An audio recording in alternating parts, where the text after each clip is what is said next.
Ryan Garcia is here. Got a big fight coming up against Luke Campbell live on Dazn. Ryan, I want to get into that, but as one of the many people that follow you on social media, you're one of those few guys that gets like really excited when you see other guys in your division doing stuff. And it seems to get your competitive juices flowing when you see things like Tank Davis knock out Leo Santa Cruz, or even before that, Teofimo Lopez get his win over Lomachenko. Does that sound about right?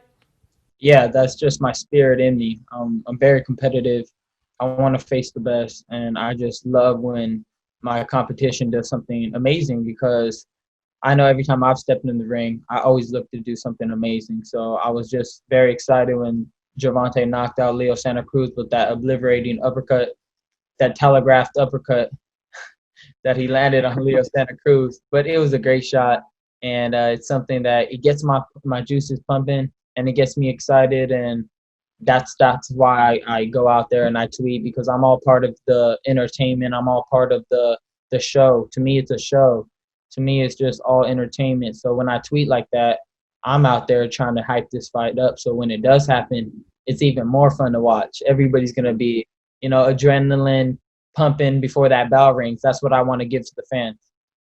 So why'd you think it was a telegraphed uppercut? You kind of laughed when you said that.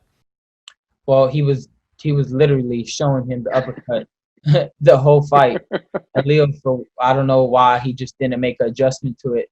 I feel like once I get hit with one good shot, I'm going to watch out for it and make little adjustments here and there to not get hit with the same shot over and over again.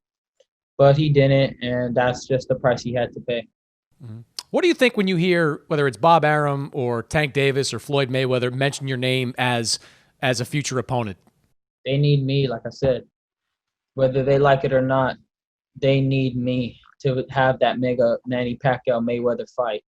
There's no way you're going to get that type of fight without me. I'm the key. So, they could say they're A-side.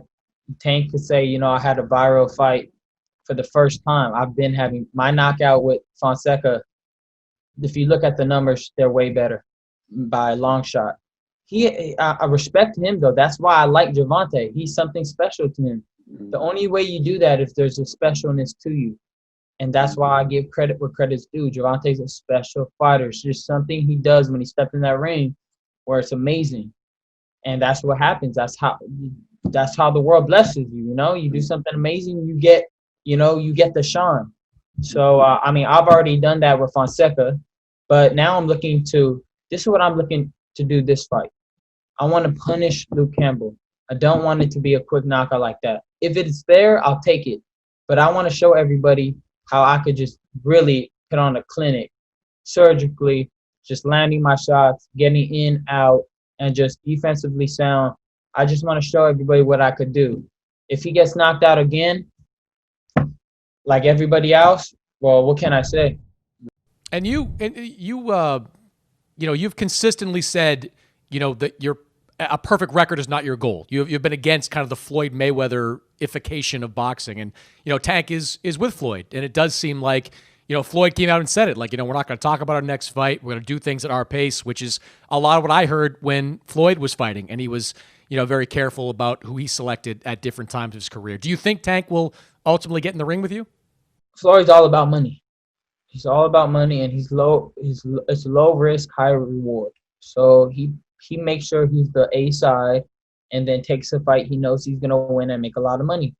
I'm not mad at that, and that's what Tank's gonna do. If I obliterate Luke Campbell in one round and look amazing, he's not gonna fight me. I guarantee it. I guarantee. I put it out there right now. If I beat him the way I expect to beat him, he's not gonna take it. If he sees vulnerability, he might take it. But I don't care about that. I'm going in there to dominate. I don't care about Gervonta. I'm saying it a lot, because we've been talking about it, me and Gervonta, if we handle our business. But what I'm saying is I'm focused on Luke Campbell. I hear people saying, why aren't you focused? Man, I train hard every fight. I take every fight serious. I'm in camp. I'm zoned in. It don't matter who it is. I could be fighting a real bum, and I would take it serious. So that's why when people say you're overlooking, I'm not. I train hard every time, so I can't overlook them.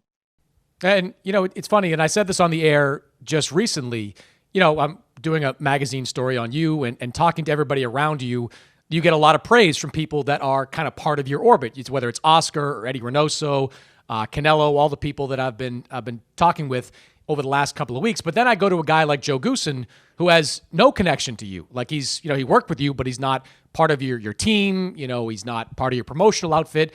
And he had the strongest possible praise when talking about you, talking about your skill level, which he says is as good as anyone in boxing today. Your power, that left hook to the liver, which he says is one of the best ever that he's ever seen, regardless of weight class. He said there were real similarities as a fighter between you and Oscar De La Hoya. I never expected that, Ryan, to get that kind of strong praise from someone that really doesn't have a stake in you. Was just, I felt, speaking objectively about your talent level.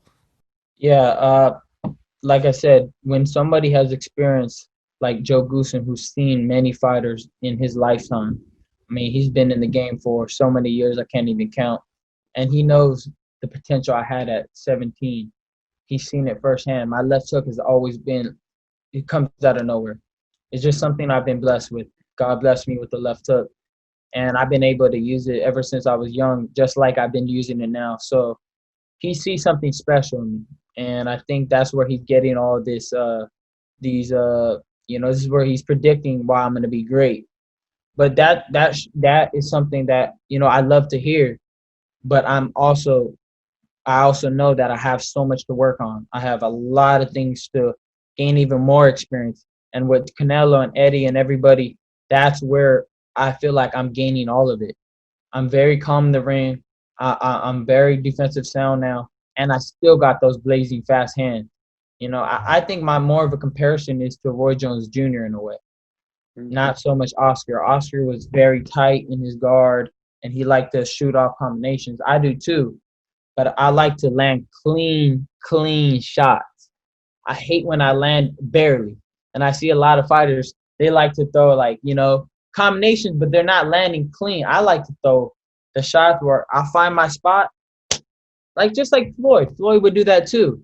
Floyd would land clean shots. If you watch his fights, they're all clean. He never likes to throw baby shots because who likes to land shots that aren't clean? I don't. Mm-hmm. Well, you know who does that too is the guy you're in camp with who might be one of the few guys with a better left hook than you. That's Canelo. He's another guy that lands clean shots. Like, it makes it very easy on the judges because his shots are clean. Exactly, and that's what our camp focuses on. We focus on landing clean shots, clear shots, but hard ones. Not no baby taps. Luke, to me, fights very amateur-like. Bop, bop, bop, bop, bop, bop, run, bop, bop, bop, bop, bop, bop, keep away. That's not going to work in this professional game, and I'm going to show him what I've learned, and he's not going to expect it. And that's all I got to say.